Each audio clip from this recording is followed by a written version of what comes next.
Aujourd'hui, dans la route de l'enfer, Mettez vos chaînes, maniez-vous. la plus forte chute de neige Ça fait peur ce temps. de l'histoire de la coque Arrête. provoque un duel Stop, stop. entre un dépanneur et un routier. Je vais lui donner une bonne leçon. Un terrible accident C'est pas croyable. survient au plus fort de la tempête et Brandon Eh ben, c'est pas trop tôt. provoque son supérieur. Tu reviens plus ici. Sois un vrai patron. Sur la route Coquillala, il faut pouvoir compter sur l'intervention de dépanneuses lourdes et d'hommes prêts à relever tous les défis. Car la coque ne doit jamais fermer.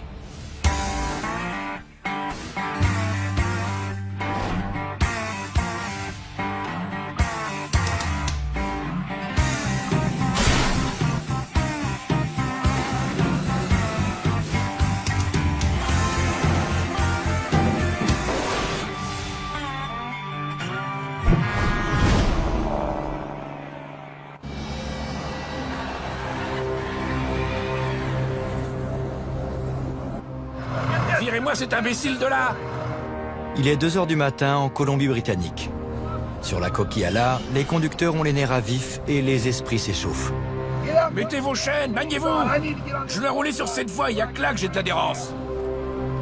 Depuis 5 jours, de violentes tempêtes de neige se sont abattues sur la chaîne des Cascades. Les conditions de circulation sont particulièrement difficiles. Ça roule sur la coque ou bien c'est le bazar? Les gars dérapent les uns après les autres.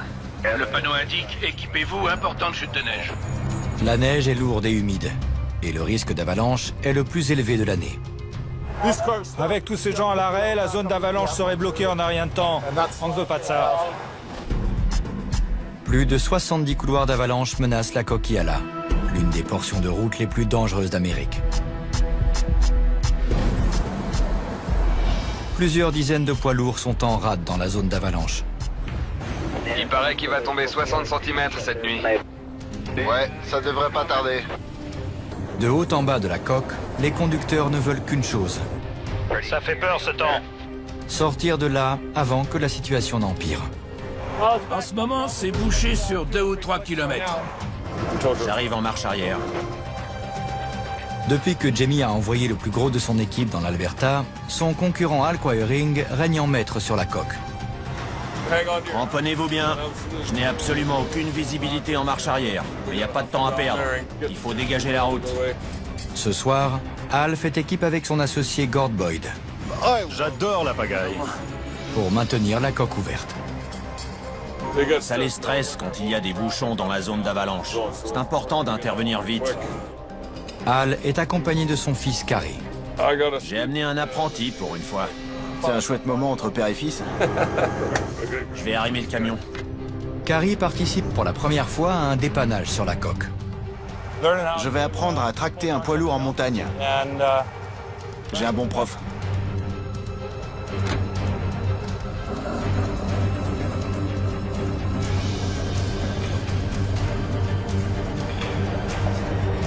On va le garer sur le bas-côté et aller en chercher un autre. En moins de 2 heures, Al, Carrie et Gord ont enlevé une bonne dizaine de semi-remorques de la zone d'avalanche.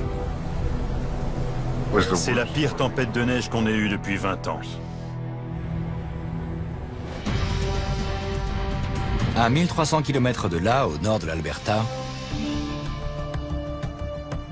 Tu peux amener le pick-up de l'autre côté? c'est le dernier jour de Jamie à l'atelier. Demain, il se rendra au Texas pour jeter un œil sur ses nouvelles acquisitions. Je fais chauffer le moteur. L'équipe s'apprête à faire un dépannage tôt le matin sur la route 63. Je ne sais pas où est Brandon. J'en sais rien. De toute façon, ces derniers temps, il est aussi inutile qu'un cendrier sur une moto.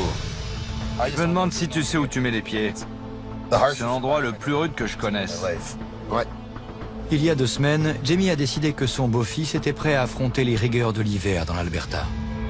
Ta mère ne sera pas là. Non, je sais. Mais Adam n'était pas convaincu. Ça caille à mort. Et jusqu'à présent, l'Alberta n'a pas fait de cadeau à Brandon. Je vais m'acheter des semelles chauffantes. Oh la vache.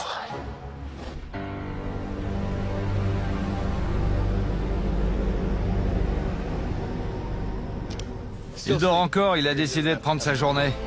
Jamie veut lui donner sa chance, mais il n'a pas sa place ici. Il devrait être à Hope. Il y a une tempête de neige qui se prépare. Il prévoit entre 12 et 25 cm. Ça risque d'être la galère. Jamie et son équipe n'ont pas le temps d'attendre Brandon. Ça glisse, non? Je le sens. Vous voyez? Une vraie patinoire. Sur cette route, le risque est encore plus grand que sur la Coquillala. Il suffit d'une seconde d'inattention pour que tout bascule. On dirait notre camion là-bas. Il est dans le fossé à droite, mais il y a quelque chose devant. Ah, je crois que c'est la remorque. Waouh! Le poids lourd qui transportait des baies vitrées a roulé sur une plaque de verglas et fait un tour sur lui-même. Le crochet d'attelage s'est brisé et la remorque a percuté la congère. Le choc a dû être violent, hein? Suffisamment pour casser la tâche. Il y a l'autre fenêtre intacte. Tu crois qu'on peut le récupérer? Il est bien arrimé. Jamie doit sortir le tracteur et la remorque du fossé sans faire plus de dégâts. Tu commences par la remorque ou le camion? Je vais dégager celui-là. Je crois qu'on va arrimer le tracteur en premier. Mais il faut faire vite, car d'énormes poids lourds arrivent dans leur direction. T'as vu la taille de ce camion? J'ai vu.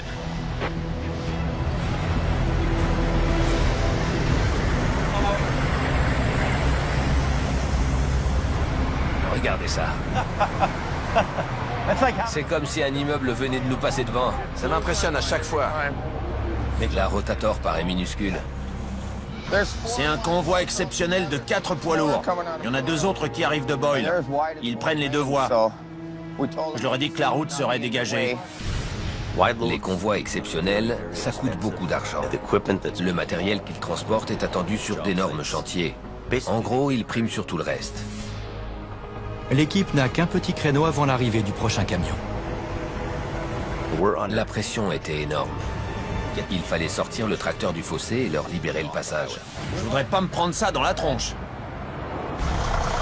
Je vais faire 2 grandes boucles. Il n'y aura plus qu'à fixer le crochet entre les deux. Ok. Je vais reculer, me garer devant et on l'arrimera. Ça te va? Ouais, comme ça, il pourra se mettre sur la voie de service. Ok. Et appeler un réparateur. Bien vu. J'aime bien quand c'est toi le patron, ça me plaît. Brandon est arrivé? Le voilà.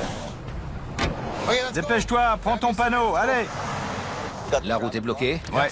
Ok, je tracte. C'est parti.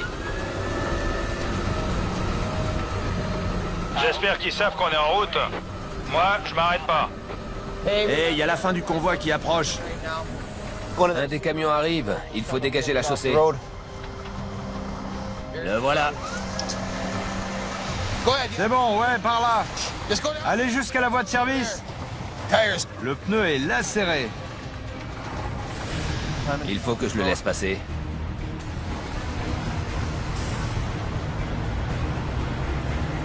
Il est énorme.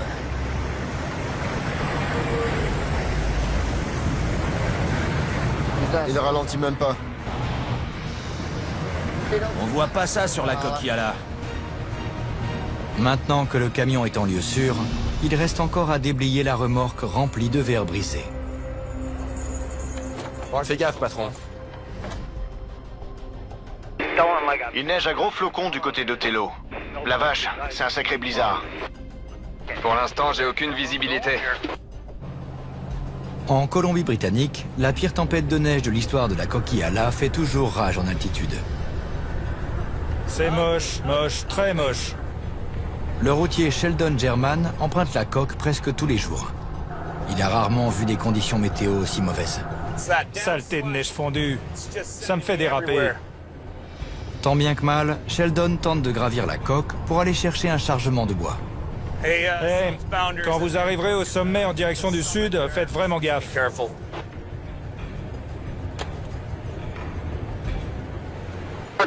Les déneigeuses roulent à toute blinde vers le sud. Elle se dirige tout droit vers le bouchon. Je suis à Box Canyon, je vous écoute. Le patrouilleur Richard Hens et son équipe font des heures supplémentaires. La neige va tomber de plus en plus, vers midi. Ils redoutent notamment la couche de neige mouillée qui s'épaissit d'heure en heure et qui augmente le risque d'avalanche. Il a fait froid et sec pendant longtemps et du coup, il y a beaucoup de verglas. Avec la neige qui tombe par-dessus, c'est dangereux. C'est parti pour durer? Au sommet de la coque, Hal et Gord font une pause après une longue nuit de travail. Mais le devoir les appelle à nouveau. Cette fois, il s'agit de 2 semi-remorques en portefeuille qui bloquent une des neigeuses. Un des chauffeurs prétend ne pas avoir besoin d'être remorqué. Ok, je vais demander à Hal ou Gord de le raisonner. On dirait qu'il y a un souci là-haut. Sans perdre de temps, Gord remonte le Smasher en marche arrière. Ce qui compte, c'est que la route soit dégagée. C'est notre priorité. Quand les camions s'entassent comme ça dans la montagne, les déneigeuses ne peuvent pas circuler. Et si elles ne peuvent pas circuler, la route sera impraticable en un rien de temps. Je suis là à la demande du gouvernement pour maintenir la route ouverte.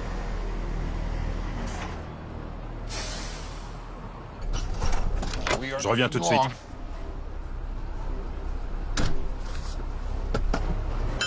Il veut pas être remorqué, Gord. Comment ça, il veut pas être remorqué? C'est ce qu'il m'a dit. Oh mon vieux, tu vas tout casser, doucement. Qu'est-ce que tu fous? Arrête! Stop! Stop! Stop! Ça marche pas, tu t'enfonces encore plus! Arrête! C'est le b.a.-ba! Qu'est-ce que tu fous? Tu vas abîmer l'arbre de commande et rentrer dans le camion de derrière. En plus, tu bloques la route. Tu veux jouer au héros, hein? Je rêve. Tu vas bouger de là, que tu le veuilles ou non. Non seulement je vais te remorquer... Fais pas ça! Quoi? Je te l'interdis! Je m'en fous! Je suis dans mon droit! J'ai une autorisation gouvernementale! J'ai le droit de te remorquer!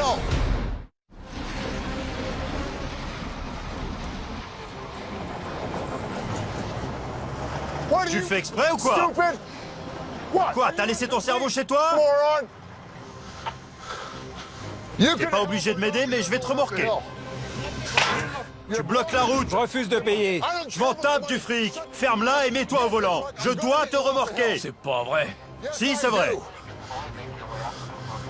Tout ce qui t'inquiète, c'est combien ça va te coûter. Je vais lui donner une bonne leçon à celui-là. Bon, que la fête commence. Mon camion pourrait tracter un train de marchandises. Je vais le virer de là, que ça lui plaise ou non.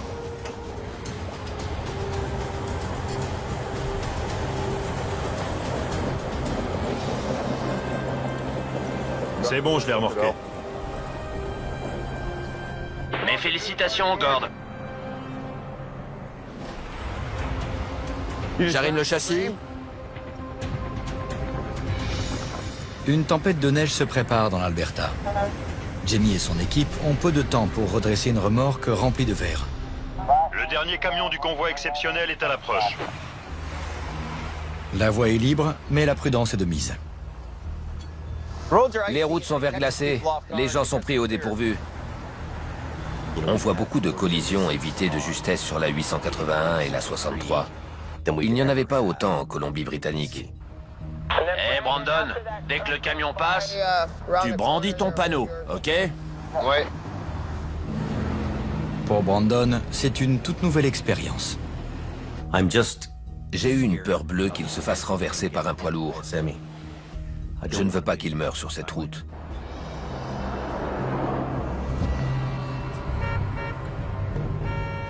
Pousse-toi!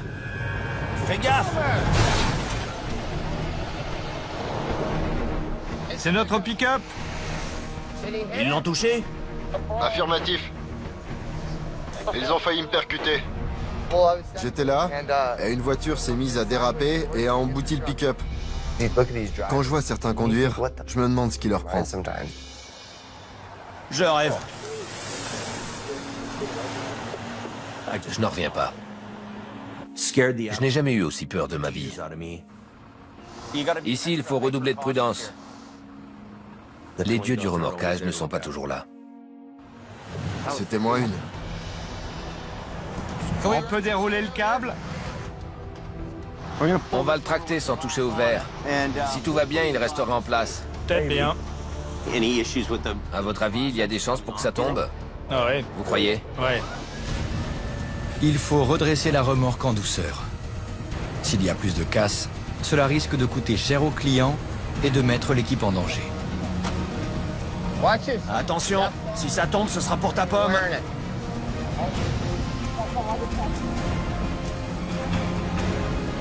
Et voilà. Les doigts dans le nez. Joli. Certaines sont cassées. Mais pas tant que ça. Le poids lourd se remet en route, pile avant le début de la tempête. La visibilité est mauvaise. Les conditions se dégradent à toute vitesse. Il neige fort et il y a du verglas. Il peut faire le plus beau temps du monde et se mettre à grêler ou à neiger d'un seul coup. Si le temps ne vous plaît pas, attendez 5 minutes. Ça change vite. Il reste encore une palette de fenêtres dans le fossé. On risque d'avoir un gros problème si on reste dehors dans ces conditions. Est-ce que la palette est bien cerclée? Ouais. Quand on va le redresser, vous croyez que le verre tombera? S'il y a quoi que ce soit qui tombe de la palette, ça risque de blesser quelqu'un. Allez, on y va. C'est bon? Ouais, c'est bon. À toi de jouer, Jamie. Ah, il y a du verre partout.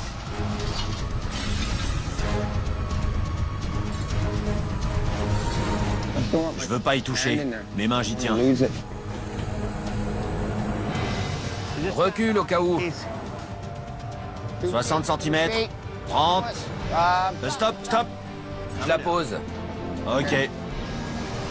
Attends, laisse passer Colin. On y va.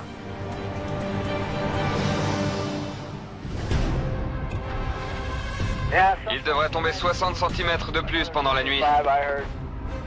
En Colombie-Britannique, la neige tombe de plus belle sur la coque. Il neige à gros flocons. Je ne vois pas la route. Dans la montagne, il faut pas longtemps pour avoir 1 mètre de neige. Après une journée éprouvante sur les routes, le chemin du retour s'annonce tout aussi stressant pour Sheldon. On commence à approcher de la zone d'avalanche. L'état formé par les déneigeuses sont aussi hauts que mon camion. J'ai pas cligné des yeux dans la descente. Depuis 5 jours, Al travaille non-stop pour dégager les camions accidentés de la zone d'avalanche. La visibilité est de plus en plus réduite. On voit rien avec ce blizzard. Cette nuit, il se passerait bien d'une grosse intervention. Les conditions s'aggravent. Et quand c'est comme ça, ça devient un vrai cauchemar. Peu avant minuit, Un accident grave vient de survenir sur la coque en direction de l'ouest. La nuit va être longue. C'est pas croyable. Jusque-là, on avait une visibilité d'une dizaine de mètres. Et puis tout à coup, plus rien. pris dans le blizzard, ce camion réfrigéré a dérapé et s'est renversé sur le terre-plein central. La tempête redouble d'intensité, forçant Al à faire un choix. La visibilité n'est pas assez bonne ce soir. Ce serait trop dangereux. Comme on dit, il tombera pas plus bas. Peu importe qu'on le remorque ce soir, ça craint rien. J'ai raté un sacré blizzard.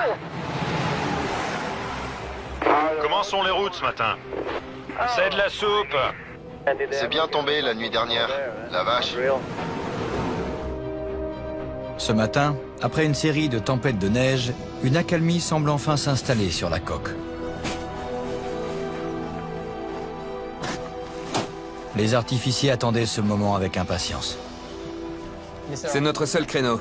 À partir de 11h ou midi, on pourra plus prendre l'hélico pendant 4 jours. On finit de préparer la première vague, et ensuite on verra la procédure. Ok. Ils vont larguer des explosifs afin de faire tomber la couche de neige instable menaçant de barrer la route. Il y a une couche fragile, à laquelle vient s'ajouter 1 mètre de neige. C'est pas anodin. On prévoit 1 mètre de plus d'ici la fin de la semaine. J'interromps le trafic? Ouais. Ok. Fermez la route. Paul, c'est bon de notre côté. Tu peux y aller. Les artificiers ont le feu vert pour déclencher l'avalanche. Ok, bien sûr. Ça va exploser. Pour provoquer la coulée principale, ils visent une corniche, un amas de neige en surplomb sur la crête. On vise le sommet de la corniche? Oui, juste là, au niveau de la crête. Ok. Mise à feu. Et de une.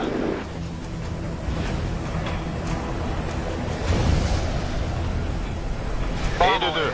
Et voilà, super. Ok, le résultat est bon. Ah, joli. Excellent. Très efficace.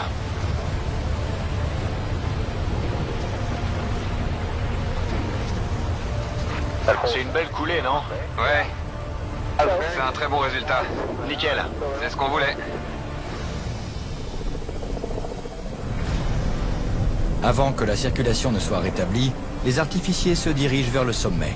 Ça, c'est une grosse corniche. Ouais, tu l'as dit. Mise à feu. Chaud devant. Oh non, elle est restée coincée. J'y crois pas. C'est pas vrai.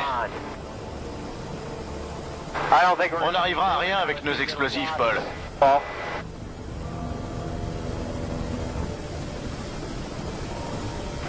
On dirait des neiges éternelles. Les artificiers ont fait de leur mieux. Ils sont contraints d'arrêter pour aujourd'hui, mais surveilleront les montagnes de près. Cette corniche m'inquiète. Surtout avec toute la neige prévue pour aujourd'hui et demain.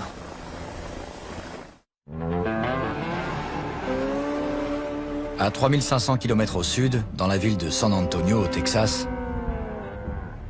Je vais vous faire visiter les lieux et vous montrer toute la chaîne de montage. Waouh! Jamie se trouve chez un constructeur automobile où il a commandé 2 pick-up. Il a agrandi son parc pour développer le service de dépannage rapide. Je peux le toucher? J'ai le droit? Ouais, allez-y. Un pick-up, c'est aussi important qu'une dépanneuse. Vous êtes en train de le monter? Ouais. J'ai l'habitude de sillonner les États-Unis pour voir mes véhicules en personne. On s'en sert pour réguler le trafic, livrer du carburant et un peu tout. Ok. Il fait très froid là-bas. Si on reste trop longtemps dehors, on peut mourir. Si pour une raison ou une autre un client attend au bord de la route, on passe le prendre en voiture. Je le touche en avant-première. Je veux savoir à quoi mes pick-up ressemblent et comment ils sont construits. Une fois que le moteur, les essieux et le châssis sont en place, on fait descendre la carrosserie et ensuite on la fixe au châssis. Ok, c'est dingue. Ouais, regardez. Waouh! Un pick-up assemblé sous mes yeux. Magnifique. Et voilà. Et le rouge, c'est pour bientôt? Je trouve ça vraiment cool. En Colombie-Britannique, le camion Cal a découvert pendant la nuit est toujours dans le fossé. Le tracteur et la remorque sont sur le flanc. Mais il est trop occupé pour se charger d'une mission aussi délicate. Ça me dérange pas de passer mon tour. Je m'en remettrai. C'est le dépannage idéal pour Jamie. Et puisqu'il est en déplacement, c'est un autre Davis qui s'en charge. Il est pas là, il est au Texas. Mon frère Jason est travailleur. C'est quelqu'un de très minutieux. D'accord, il a moins de charme que moi, mais c'est un type bien. C'est pas tous les jours que je peux battre Jamie sur son propre terrain. Il nous aurait sûrement coupé l'herbe sous le pied. Les deux frères avaient une société de dépannage en banlieue de Vancouver, avant que Jamie ne s'installe à Roux. C'est ta cousine. Avec leur rotateur assorti, Jamie et Jason ont déjà accompli des miracles sur les routes. Ça risque d'être un peu juste, Jamie. Attends, attends. Jason n'a pas l'habitude de ce genre d'intervention. L'épave n'est pas en bord de route, mais en contrebas d'une congère. Waouh, c'est à pic. Là où je vis, sur la côte, c'est rare de voir des accidents aussi graves. Il faut prévoir le matériel et la main-d'œuvre en conséquence. Je prends quoi comme sangle? Heureusement, il a pensé à amener des renforts. Celle qui est à l'arrière de la remorque. Ma fille Mathia a 16 ans. Mais elle porte les chaînes et le matériel comme n'importe lequel d'entre nous. Accroche-la où tu peux. Ok. J'ai toujours été un garçon manqué. Je suis casse-cou. Je me suis déjà ouvert l'arcade sourcilière, cassé la clavicule. Je n'imagine pas ma vie autrement. Un gros bébé de 22 tonnes. Wow. Le chargement s'est déplacé contre la paroi de la remorque. Si c'est trop lourd, ça risque de lâcher. Jason aimerait décharger la cargaison de produits surgelés, mais le client n'est pas de cet avis. Il tient à ce qu'on le redresse sans toucher au chargement. Cette solution comporte le risque d'endommager la remorque. Il est trop loin de la route. Jason décide d'appeler son grand frère. On a une pente à 15 ou 18%. Le fossé est presque à la verticale. Si je tire, la paroi risque de lâcher. C'est pas très solide. Et tout le chargement tombera par terre. Il y a 70% de chances pour que ça ne marche pas. On a convenu que le seul moyen d'extraire le camion du fossé, c'était avec une grue. Une grue de 75 tonnes, dotée d'un bras de 40 mètres de long. Même avec une rotator et une deuxième remorqueuse, on ne pourrait pas le redresser. Et encore moins le sortir de là. La grue, tu veux que je la gare où? Jason et le grutier doivent trouver le meilleur endroit pour intervenir. Tu seras obligé de prendre toute la voie. Ils seront à l'étroit, car les patrouilleurs refusent que Jason ferme les deux voies. Avec le risque d'avalanche, il serait imprudent qu'un embouteillage se forme dans la montagne. T'es obligé de mettre le stabilisateur côté route? Je peux le sortir à moitié. Il y a un poids lourd qui approche. Il y a juste assez de place pour les stabilisateurs. Mais il y a un hic. Ça empiète de l'autre côté. Le contrepoids de la grue dépasse de plus de 4 mètres de la cabine. Si on tourne à 90 degrés, il faudra fermer la deuxième voie. On va voir ce qu'on peut faire. La grue doit atteindre l'épave sans que le contrepoids empiète sur la deuxième voie.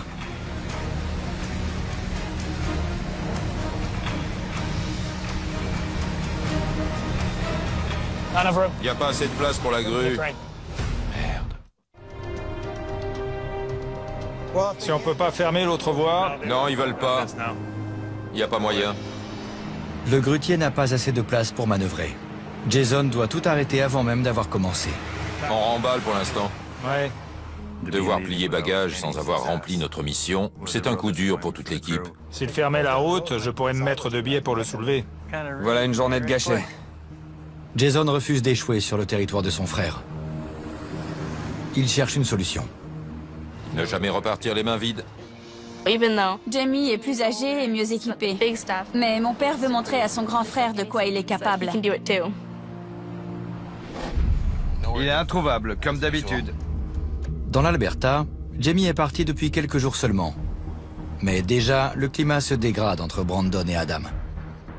Brandon et Sammy étaient censés venir à l'atelier pour suivre une formation, mais ils ont disparu. Brandon se pointe quand ça lui chante. C'est l'avantage d'être le fils du patron.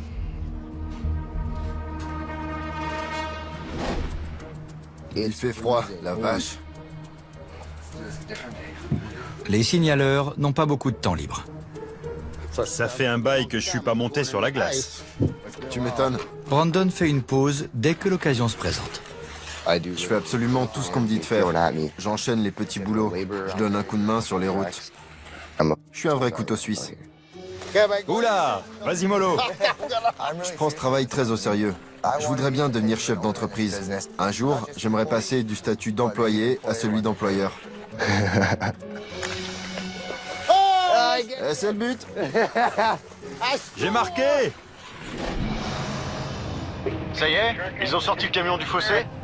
En Colombie-Britannique, le dépannage d'un camion frigorifique est mis entre parenthèses. Il y a un paquet de neige là-haut. Car une nouvelle tempête de neige se prépare en altitude.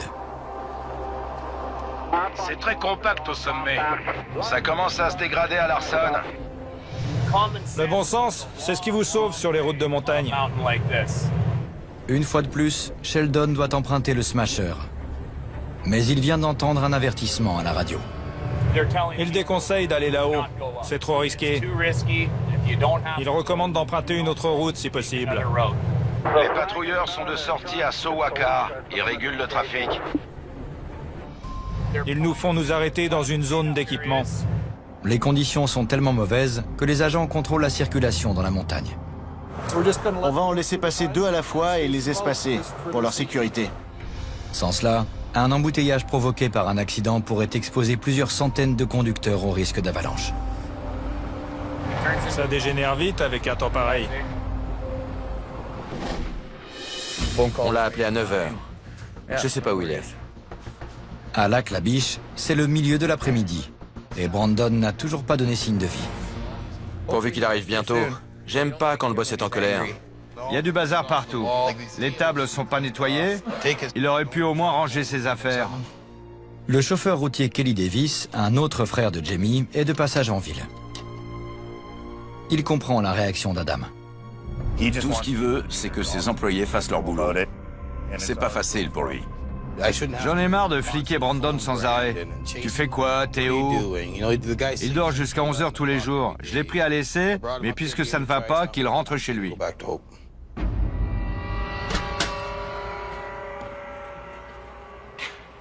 Eh ben, c'est pas trop tôt. Tu nous as donné notre lundi, non? T'as gardé le pick-up de la boîte? Ouais. Quand vous bossez pas, le pick-up doit être garé ici. On était de garde. À partir d'aujourd'hui, le pick-up reste ici. Trouvez-vous un autre véhicule. Pourquoi il doit rester ici? Parce que c'est le véhicule du patrouilleur en chef. Ouais, bien sûr, c'est ça. Tu bosses là depuis 10 ans? C'est fini, mon gars. Tu reviens plus ici. Si, je reviens. Pas question. Tu verras. Non. Tu sais qui ne devrait pas revenir? Ceux qui n'en foutent pas une. Tais-toi. Tu te lèves jamais avant 11h. Tu rigoles? À chaque fois que vous m'appelez pour venir bosser, je suis venu. À chaque fois. Je refuse que tu reviennes. Tu n'écoutes rien. Si, j'écoute, désolé. Non, c'est pas vrai. Si, c'est vrai. Ici, c'est moi le patron. Non, t'es pas professionnel. Si. Je trouve pas. Regarde-toi. Tu sors pas du lit avant 11h du matin, tu n'écoutes rien. Mais qu'est-ce que tu racontes? Tu freines des 4 fers dès qu'on veut t'apprendre un truc. Je rêve. Demande à qui tu veux, tout le monde est content de moi. T'étais censé arriver à 10h. Tu m'as pas donné d'heure. Si, je te l'ai dit hier soir. Tu reviens pas ici, c'est fini pour toi. Si, je reviens. Non. C'est hors de question. Quand je suis arrivé, tu m'as dit que j'étais en retard. Comment je peux être en retard si tu m'as pas donné d'heure? Je savais pas à quelle heure j'étais censé arriver. C'est absurde. Je fais du bon boulot, tout le monde te le dira. Tout le monde. Ouais, je sais. Je me débrouille bien. Ouais, tu débrouilles très bien. Tu sais quoi? Si tu veux être un vrai patron, agis comme tel. Écoute-moi bien. Écoute-moi bien. Arrête, ça suffit maintenant. Dégage, t'avises pas de me bousculer. Arrête. Je te défends de me toucher. Alors le touche pas non plus. Toi, hors de ma vue. Je veux juste éviter que ça dégénère. J'aime pas ça. Pas du tout. Point barre. Allez, on se casse.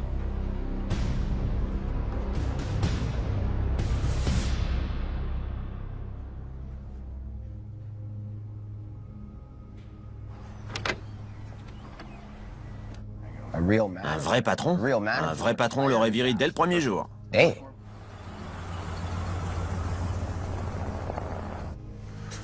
Je voulais pas t'énerver. J'ai besoin d'être seul, merci. Je sais, je veux juste te serrer la main. Ça va. Ok. Merci, c'est gentil.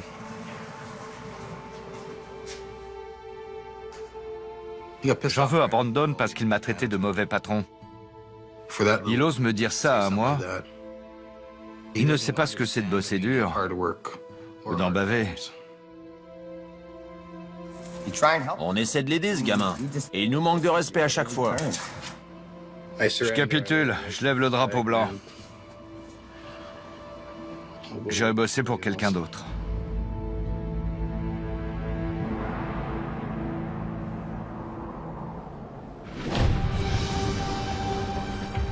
Tu l'as accroché où? Juste là. Au milieu? Oui. Peu après minuit, en Colombie-Britannique, le frère cadet de Jamie, Jason Davis, va tenter de finir l'intervention qu'il avait été contraint d'interrompre. On va travailler de nuit pour avoir plus de temps devant nous. Les patrouilleurs ont fermé une voie. On va en profiter, comme ça la grue aura plus de place pour manœuvrer. Après l'échec de la veille, Jason est plus résolu que jamais. Je l'ai eu au téléphone ce soir-là pour parler du dépannage. Il était déprimé. Il avait le moral dans les chaussettes. Il s'en voulait d'avoir mal géré la situation. J'ai pas beaucoup de temps. De grosses chutes de neige sont prévues dans la nuit. Jason et Mathias se mettent au travail sans tarder. Je peux grimper dessus si tu veux. Où ça? Là-haut, à l'avant. Vas-y. Mais fais attention, ça glisse. Ouais. Elle n'a peur de rien, ma fille. Je fais 1m50 et j'ai de la neige jusqu'au cou. Mais on s'y habitue. C'est bon, tu peux tirer. Du moment que le crochet tient, ça va. Ouais, je veux juste vérifier. Bon, sois prudente. Jason fait un essai de remorquage et décèle tout de suite un problème. Ça risque d'abîmer la remorque comme ça. Ça va la cabosser, perforer la paroi et la fragiliser. C'est de l'aluminium, c'est tellement fin qu'en tirant sur la sangle, je risque de couper la remorque en deux. Moi, je l'aurais déchargé. Mais le client n'est pas d'accord. Tout ce qu'il reste à faire, c'est de lui dire que le taux de réussite sera très faible. Jason compte arrimer plusieurs sangles à la grue afin de mieux répartir le poids. La grue soulèvera le camion tandis que la rotator le ramènera vers la route. Le grutier va hisser le poids lourd et ensuite on tirera. On va glisser les sangles par-dessous et sur le toit pour pouvoir le redresser. Quelle galère, je vous jure. Tends le bras et essaie d'atteindre le fond. Il faut atteindre le fond de la remorque. J'ai de la neige plein le visage. Tu t'en remettras. La vache, il me faudrait des raquettes. Il est minuit et demi. Le reste de l'équipe rejoint Jason. Je vais tirer un peu dessus pour voir si ça permet de glisser une autre sangle par-dessous. Avec sa rotator, Jason tracte le camion pour faire un peu de place entre la remorque et la congère. Le plus tôt sera le mieux, ok? Je m'en doute. Je vois rien. Taylor et Wayne, on y est presque. Bon, on n'attend plus que la grue. À 1h du matin, le véhicule qui garantira peut-être le succès de l'intervention arrive enfin. Recule, Mathia. Maintenant, le grutier va se garer derrière moi. On va ajouter quelques sangles pour soutenir le poids. Oui, bien à plat. C'est ça, bravo. Les sangles sont presque au milieu. C'est là que tu veux que je l'arrime? Tout le poids est là. Tu veux que je le soulève où? Pile au milieu, si tu peux. Je vais me mettre en place et te dire ce qui est faisable, mais c'est loin. Il y a quoi, une vingtaine de mètres? Plus le bras de grue est déployé, et plus la capacité de levage est faible. Je vais interrompre la circulation, ok? Stop! C'est parti. Ça y est, Ralph, la route est fermée. À toi de jouer.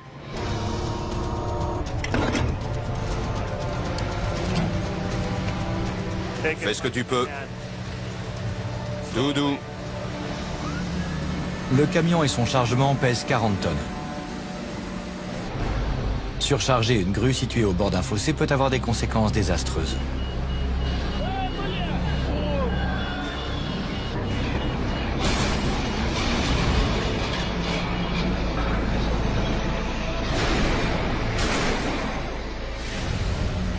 Vas-y doucement, Ralph, tout doucement. Si j'exerce une traction horizontale trop forte sur la grue, je vais déraper. Je sais. Il est 1h30 du matin. Le temps presse pour Jason, le frère de Jamie, qui est en train de récupérer un semi-remorque renversé dans le fossé. Vas-y doucement, Ralph, tout doucement. Attends. T'es en surcharge, là? Je suis à 27. Le maximum, c'est 22. Le bras est tellement déployé que le grutier ne pourra utiliser qu'une infime partie de la capacité de levage Attends! s'il ne veut pas risquer de basculer. Tous les ingrédients sont réunis pour que ça tourne mal. La remorque est chargée, le client refuse qu'on y touche, mais chez les Davis, on ne baisse pas les bras. Puisque la grue est en surcharge, Jason doit trouver une autre solution. Reculez, les gars! Avec la rotator, il rapproche le camion petit à petit. Il faut se placer au-dessus pour pouvoir le soulever. Maintenant que le bras est plus court, la capacité de levage augmente. C'est bon? Attendez, on arrête tout. Qu'est-ce qu'il y a?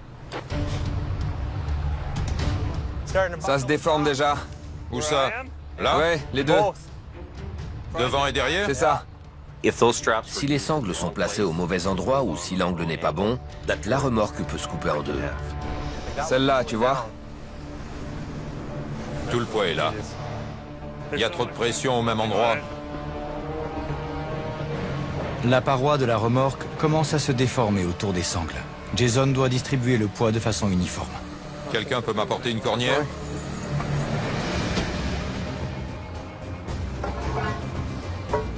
Une cornière en aluminium permet de mieux répartir le poids qui pèse sur les sangles.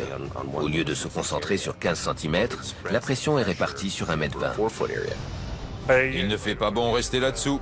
Pas trop, non. Lorsqu'un véhicule est suspendu dans les airs et qu'il faut passer en dessous pour l'arrimer, c'est toujours l'étape la plus dangereuse d'un dépannage. C'est bon pour les cornières? Oui, ça y est.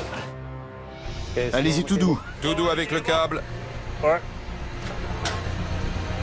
C'est bon, on va remonter avant qu'il ne le soulève encore plus. Allez, c'est parti. Celui-là, il revient de loin. Continue. C'est bon. Le camion est presque redressé. L'équipe doit maintenant le sortir du fossé avant que la paroi ne cède. Extraire le véhicule et le déposer sur la route, c'est encore une autre histoire. Tu vas le prendre de ce côté-là et tirer aussi fort que possible pour le rapprocher de la congère. On le récupérera avec l'autre remorqueuse. L'équipe de Jason arrime une dépanneuse de 50 tonnes à l'essieu avant pour permettre de hisser le camion. Il faut que ça tienne jusqu'à ce qu'on ait récupéré le tracteur. Ça passe ou ça casse.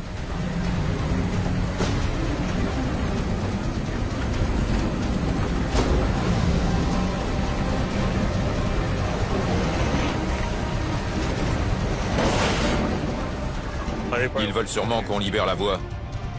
Va dire aux patrouilleurs qu'on ne peut plus reculer. Encore un peu de patience. Ouais. 33 tonnes, c'est pas rien.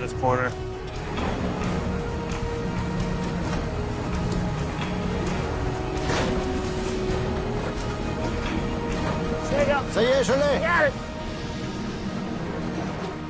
On a réussi, ça c'est une bonne chose. Il n'y a plus qu'à rétablir le trafic. Ah, c'est une belle réussite, les gars. Allez-y. Merci.